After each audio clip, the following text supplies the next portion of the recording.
Yes? How tall are you? How tall are you? 9. Oh, fuck off. Is there any freakishly tall women that actually count? Anybody? No, okay. I'm used to being alone. Thank you. Mm-hmm. You know, I love being tall now, but you try being 6 foot when you're 12 years old. I spent most of my time at my middle school dance trying to convince everyone I wasn't a chaperone. I was on the dance floor like.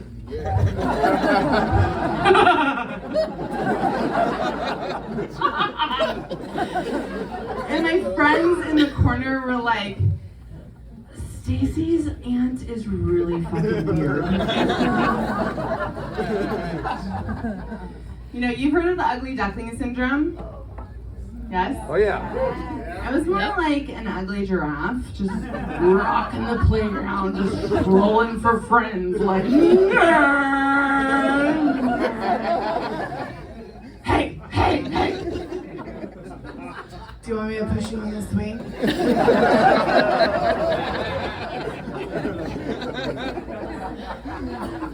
You know, being 6 foot when you're in middle school is a lot like showing up to an orgy with a head wound. It's just awkward, but people still want to see your tits.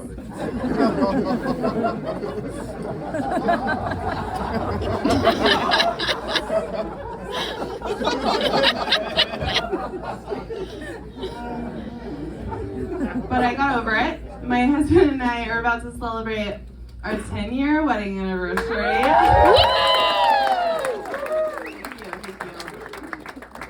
God, a couple of years ago, my husband just stopped being interested in sex. I did everything I could to spice things up. I was like, but it really triggered my inner giraffe syndrome. He would be like, not tonight, honey. And I'd be like,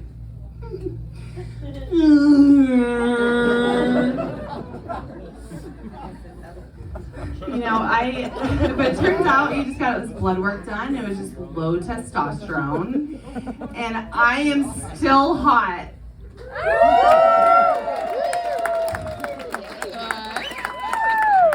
I just wish I would have found that out before I agreed to the threesome with the neighbor. But you know, low testosterone, it impacts 1 out of 4 men, which, you know, low sex drive is just 1 out of the symptoms, like low energy, mood swings, irritability. I was so relieved. I was like, oh my God, honey, this whole time, I thought you were just a fucking piece of shit.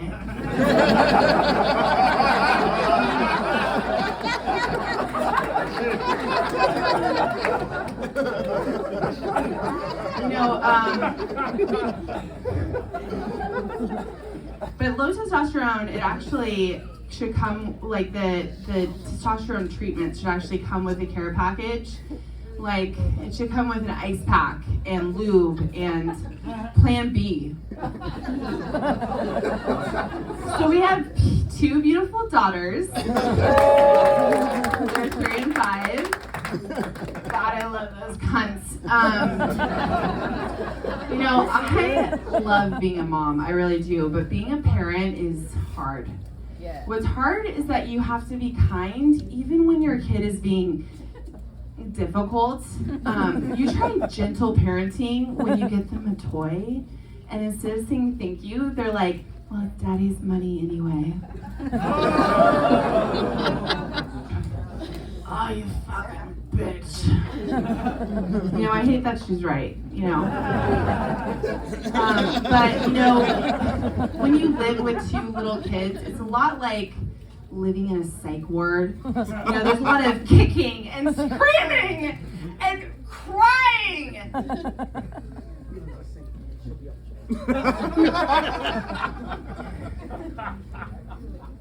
And that's just me.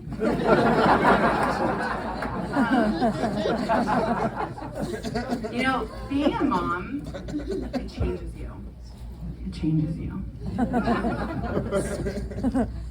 Like, I was in the kitchen talking to my mother-in-law, and my teething toddler walks in with my turned on vibrator in her mouth.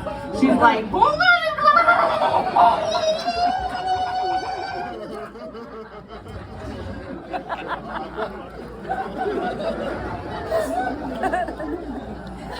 And the first thought that popped into my head was like, oh my God, I hope I watched that.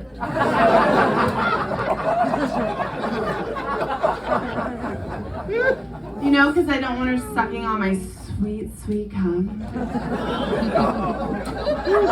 I have a yeast infection. Oh my God, I'm sorry. I meant to say I am an oversharer.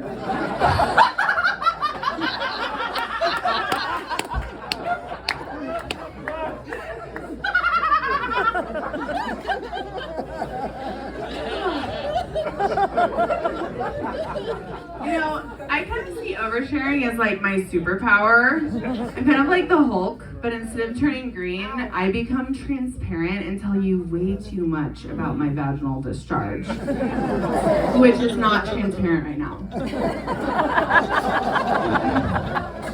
You know, the confusing thing is that it's only oversharing if the other person doesn't reciprocate.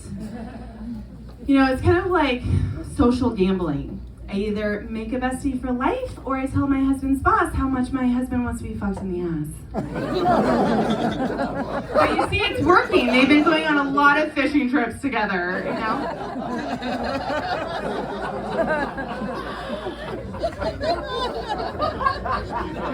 You know, I love meeting fellow oversharers. It's literally the best because I just immediately know that these oversharers are at my level. I know that they're fun, I know that they're funny, and I know they're fucking damaged. Jackpot.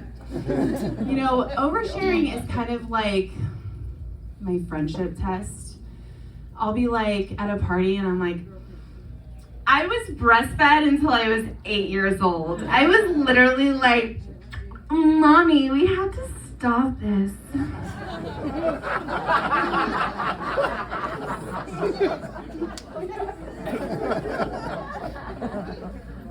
But, you know, if they laugh, I know I made a friend. But if they tell me about how they masturbate with their electric toothbrush, soulmates. You know, I am not saying that, you know, oversharers, they're not great. Like, if you're not an oversharer, it's not like you're a great person. It's just that I don't want to waste my time for 6 months to find out that you're boring. So I've developed clever ways to smoothly ask people the questions to get them to open up. I'll be like, where are you from? What do you do? Do you want to have sex with me and my husband?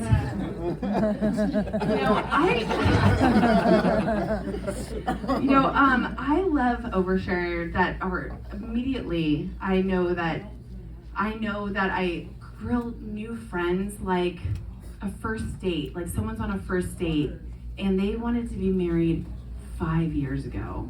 I'm like, oh, do you have any kids? Do you want any more? Were you ever incarcerated? What kind of medication are you on? How did you lose your virginity? What's your favorite thing to put in your body? You know, so oversharing, it's not like I can't, the thing about oversharers is it's like I can't read social cues. And which is so unfair because when a kid can't read social cues, they call them autistic and say they need compassion. But when I can't read social cues, they call me an Uber and say I can't come back to brunch.